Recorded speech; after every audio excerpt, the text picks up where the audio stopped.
Let's talk about FNAF World. Not canon, or is it? Scott Cawthon himself says that it isn't canon. Why all of the lore implications? All of the FNAF 3 minigames, Old Man Consequence, and then there's the Mimic. None of us thought anything back then with the Mimic Ball. I mean, it's called the Mimic Ball. Its whole purpose is to repeat or mimic what it's told. When you play that, it gives Virtua Freddy. Look at Virtua Freddy's design. Where have we seen that before? In Ruin, Roxy, Roxanne Wolf. When you put on the Vanny mask, all green, and wireframe, just like Virtua Freddy. Now why? The Mimic has obviously been around longer than we thought. With it being canon or not, just because Scott said it's not canon doesn't mean it's not canon. I mean, look at everything else. VR, he was made out to be a rogue indie game developer. What if FNAF World was the first iteration of like Help Wanted? It was just an extra game out by this rogue indie developer to try to showcase what Fazbear Entertainment was doing. Let's go over some evidence. So, to start, Virtua Freddy, it's the only non-playable character in FNAF World that gets a loading screen. It's a rare loading screen, but it has its own loading screen. Don't blink or you'll miss him. Why?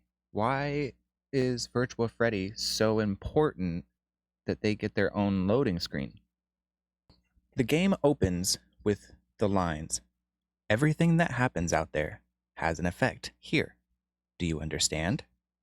This is a safe place. This is a sanctuary. But something has gone wrong. And now it can be seen here. Something went very wrong. That's why I am here. But I won't let the same happen to you. I will put you back together." What does those lines implicate? What does it sound like? Because with the existence of Virtua Freddy and the similarities between Virtua Freddy and Roxanne Wolf while in the AR, it gives me the impression FNAF World is just happening inside the AR world. Everything that happens out there has an effect here. Changing the real world in Ruin has an effect in the VR. It's a safe place though. The animatronics can't see you when you're in the virtual world. Freddy completely disappears. The endos stop paying attention to you. This is a sanctuary. But something has gone wrong. And now it can be seen here. What can be seen here? What went wrong? I think the Mimic 1 program went wrong. So at the end of each conversation with Fredbear, there's a done button. If you don't click on that and you stay on the screen for 30 seconds, he keeps going and the real story starts to play out. A pixelated Fredbear appears and tells you that the main story is just a cover-up. This sanctuary is just as dangerous as anywhere else in the world. There is no safe place. It's up to you to leave a breadcrumb trail. The second time you speak to the alternate Fredbear, he says, "This is a safe place, a sanctuary.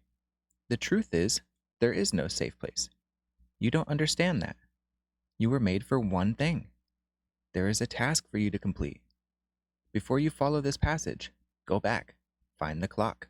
We were made for one thing, one task, but something went wrong." The game first alludes to it being some sort of digital realm full of glitches and security systems. It's nothing more than just a game, but while listening to the Fredbear in the secret story, you find out that there's a deeper meaning than that.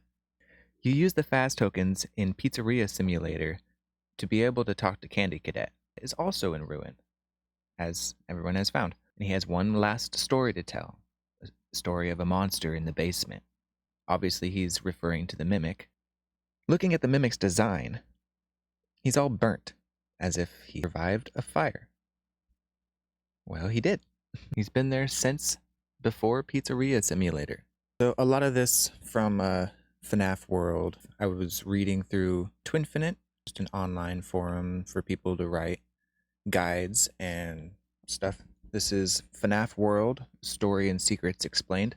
Nothing about the Mimic, nothing about ruin or anything like that. That was all my own thought, but this is the article that I read through. I'll link it down in the description.